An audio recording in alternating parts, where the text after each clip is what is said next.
Welcome back to The Daily Poem here on the Close Reads Podcast Network. I'm David Kern. Today is Wednesday, May 20th, 2020. Today's poem is by an old stalwart, perhaps the greatest of the American poets of the 20th century, Robert Frost. Turn to him every now and then on this podcast, of course, and in life in general. He lived from 1874 to 1963, received 4 Pulitzer Prizes for his poetry, the Congressional Gold Medal in 1960 for his poetical works, and was, of course, the Poet Laureate of Vermont. So one of the essential figures of American poetry, of all poetry, really.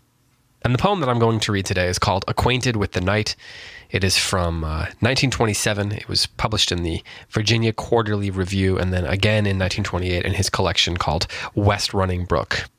It goes like this. I have been one acquainted with the night. I have walked out in rain and back in rain. I have outwalked the furthest city light. I have looked down the saddest city lane. I have passed by the watchman on his beat and dropped my eyes, unwilling to explain. I have stood still and stopped the sound of feet when far away an interrupted cry came over houses from another street, but not to call me back or say goodbye. And further still, at an unearthly height, one luminary clock against the sky proclaimed the time was neither wrong nor right. I have been one acquainted with the night. So this is actually one of my favorite poems, though, that Frost wrote. In a way, it's a little dark, right?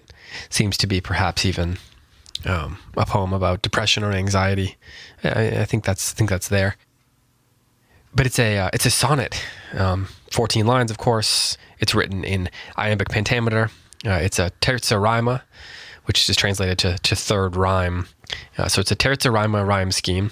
So it follows the pattern of ABA, BCB, CDC, DAD, AA. Terza rima was invented by Dante for the Divine Comedy. And so this is one of the more famous examples of terza rima in English. I think my understanding is that terza rima is actually quite a bit more difficult to write in English because in Italian there's just a lot more vowel endings, which makes the scheme more easy to approach. So this is a difficult thing for Frost to have taken on. But I love the association, and I imagine for Frost it was purposeful. The association of the Divine Comedy, of Dante's own journey into the Inferno and then Purgatorio and Paradiso, led first by Virgil and then by Beatrice. But his own journey, his own sort of, dark night of the soul type of journey, at least that's where it starts. So that has to have been a purposeful illusion, the very use of terza rima being the illusion itself for Frost's poem about, like Dante, walking in the night. You get a sort of, this sort of notion of a pathetic fallacy where the rain and the weather itself being an objective correlative for how the poet feels. You get that in this poem. But I'm so fascinated by the moment where Frost passes by the watchman on his beat. So, there's a police officer there who's walking down these sad city lanes. I imagine it kind of like a film noir, right? And so we've got our poet, our narrator. Perhaps he's got a hat on, a fedora pulled down over his eyes, and a coat with the collar turned up. And he's walking down these city lanes. And you can imagine the city lights shining on the wet concrete. Think The Third Man, for example. A great classic film noir movie.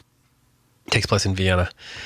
Lots of rainy nights and the light shining, and it's black and white and everything. And he passes by the policeman, the watchman on his beat. And the poet drops his eyes. He doesn't even want to make eye contact because he doesn't want to have to explain what he's doing. He doesn't want to have to acknowledge his, the reasons why he's wandering around in this situation, in the rain at night. That image to me is so profound and so human and so, in many ways, so universal.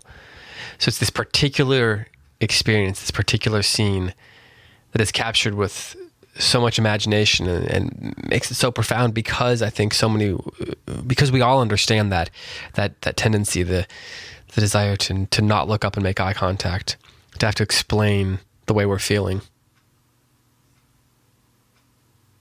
But is this poem ultimately dark? Is it ultimately despairing? If you know a little bit about Frost's biography, you know that he was no stranger to sadness.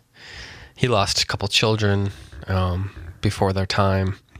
He lived through, some very sad things, and certainly through a time in the world's history when very sad things were going on.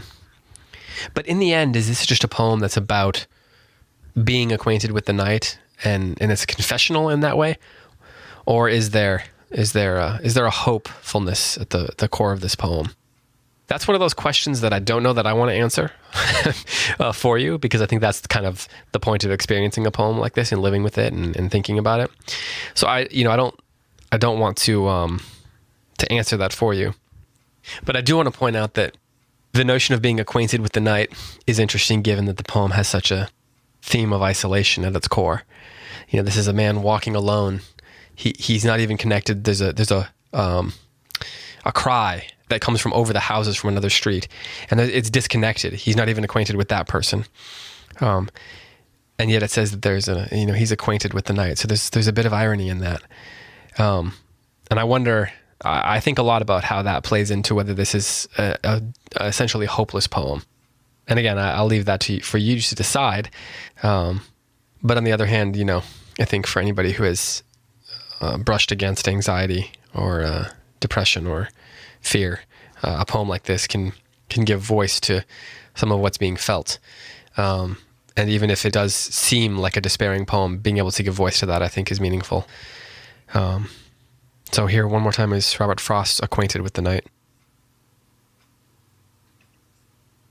I have been one acquainted with the night. I have walked out in rain, and back in rain. I have outwalked the furthest city light. I have looked down the saddest city lane. I have passed by the watchman on his beat and dropped my eyes, unwilling to explain.